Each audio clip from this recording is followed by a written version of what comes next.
এক যুবককে নৃশংসভাবে মেরে তাকে খুন করা হয়েছে, এমনই অভিযোগ এবার বাংলার মহেশতলা থেকে উঠে আসছে। তবে গোটা ঘটনার পরিপ্রেক্ষিতে কিন্তু একটা উত্তেজনা সৃষ্টি হয়েছে। মৃতের নাম বরুণ মণ্ডল। হত্যার ঘটনায় মৃতের দুই আত্মীয়কে গ্রেফতার করেছে ইতিমধ্যেই পুলিশ। তবে সংশ্লিষ্টের পক্ষ থেকে কি জানানো হয়েছে শুনুন। ওই বরুণ মণ্ডল শুয়েছিল, মদ খেয়েছিল, দুজনের মধ্যে কোনো কিছু কথা কাটাকাটি হয়েছে বা কিছু হয়েছে, তার ফলে মানে চিরঞ্জিত মিত্র এতটাই মার মেরেছে যে বরুণ মণ্ডল মারা গিয়েছে। এবং তার সঙ্গে চিরঞ্জিত মিত্রের ভাইও ছিল প্রসেনজিৎ মিত্র। কি দিয়ে মারা হয়েছে? হাত দিয়ে বুকে লাঠি মেরেছে, মানে যেটুকু আমরা শুনেছি বুকে শুধুমাত্র লাঠি ঘুষি এইসব মেরেছে। এবং আপনারা যদি বডি আসে আপনারা দেখতে পাবেন যে তার শরীরে কিচ্ছু ছিল না। এবং এই বরুণ মণ্ডল শুধু নিজের ফ্যামিলির নিজের স্ত্রীর সঙ্গে ঝগড়া করতো, পাড়া প্রতিবেশী কারোর সঙ্গে কোনো ব্যবহার খারাপ, কোনোদিন ঝগড়াঝাটি কোনোদিন কিছু হয়নি। যারা মেরেছে তাদের আটক করা হয়েছে? তাদের আটক করা হয়েছে, মানে দুই ভাইকে নিয়ে গেছে। এবং আমরা এই স্থানীয় লোকেরা এই এখন থানায় এসেছি ডায়েরি করার জন্য, ওনার ওয়াইফকে নিয়ে, মানে বরুণ মণ্ডলের ওয়াইফকে নিয়ে। তো ওনারা এই ডায়েরিটা করার পর ওনারা স্টেপ নেবে। আমরা জানি না কি স্টেপ নেবে, কারণ আমরা তো তিলোত্তম কাণ্ডেও দেখেছি যে কোনো স্টেপই হয়নি। আজকে 1 বছর কেটে গেল, সেটা সারা বিশ্ব প্রোটেক্ট করেছিল, কিন্তু কিছুই হয়নি। আমরা জানি না আমরা কতটা বিচার কি পাবো, কিন্তু আমরা এটার বিচার চাই। যিনি মারা গেছে তার নাম বরুণ মণ্ডল। আচ্ছা, কোথায় নিয়ে যাওয়া হয়েছে তাকে? নিয়ে যাওয়া হয়েছে এখন বিদ্যাসাগর হসপিটাল। কিরকম বয়স হবে? বয়স কত হবে? 35-36 হবে। আচ্ছা আচ্ছা, বিবাহিত? বিবাহিত, 2টো বাচ্চা আছে। বড় ছেলেটা ক্লাস 6 এবং ছোট ছেলেটা ক্লাস 6-এ পড়ে। উনি কি কাজ করতেন?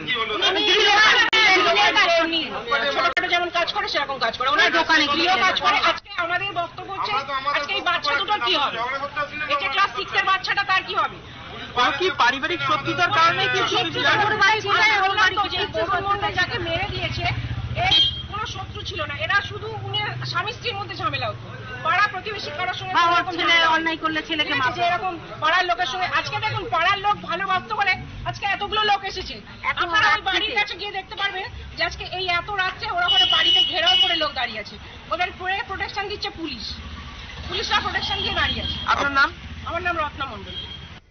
স্থানীয়দের অভিযোগ আপনারা শুনলেন। তবে সূত্রে খবর যা পাওয়া যাচ্ছে যে মদ্যপ অবস্থায় রাস্তায় কোনো এক বিষয় নিয়ে কথা কাটাকাটি হয়, তারপরই বচসা। সেই ঘটনার পরিপ্রেক্ষিতে এক যুবককে পিটিয়ে মারার অভিযোগ।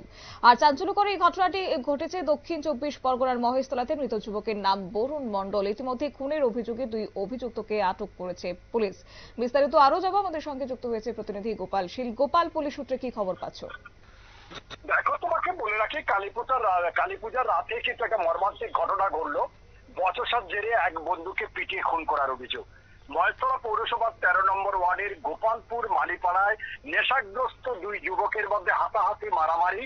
শেষ পর্যন্ত চিরঞ্জিত মিত্র তার ভাইকে ডাকে, শুভঙ্কর মিত্রকে। তারা দুজনে মিলে বেধড়ক পেটায় বরুণ মণ্ডলকে। আর বরুণ মণ্ডল রাস্তায় বেহুশ হয়ে পড়ে, তখন তারা পালিয়ে যায়।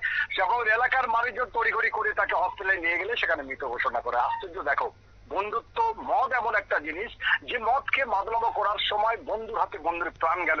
ইতিমধ্যে দুজনকে আটক করে পুলিশ জিজ্ঞাসাবাদ শুরু করেছে এবং এই জিজ্ঞাসাবাদের পর থেকে আসল রহস্য উঠে আসবে। কেন হাতাহাতি হচ্ছিল, কেন মারামারি হচ্ছিল। এলাকায় কিন্তু ইতিমধ্যে উত্তেজনা রয়েছে এবং বিক্ষোভ হচ্ছে। ধন্যবাদ। তবে পরবর্তীতে স্থানীয়রা জখম ওই যুবককে উদ্ধার করে বিদ্যাসাগর হাসপাতালে নিয়ে গেছে, কিন্তু চিকিৎসকরা জানিয়েছেন তিনি মারা গেছেন। পুলিশ এই মুহূর্তে তদন্তে নেমেছে। তবে এই তদন্তের পরিপ্রেক্ষিতে কি উঠে আসে, কোন কারণেই বা এই যুবককে এইভাবে পিটিয়ে খুন করা হয়েছে, তা পুলিশের তদন্ত সাপেক্ষ। নিয়ে নিচ্ছি ছোট্ট একটি বিজ্ঞাপন বিরতি, সঙ্গে থাকুন।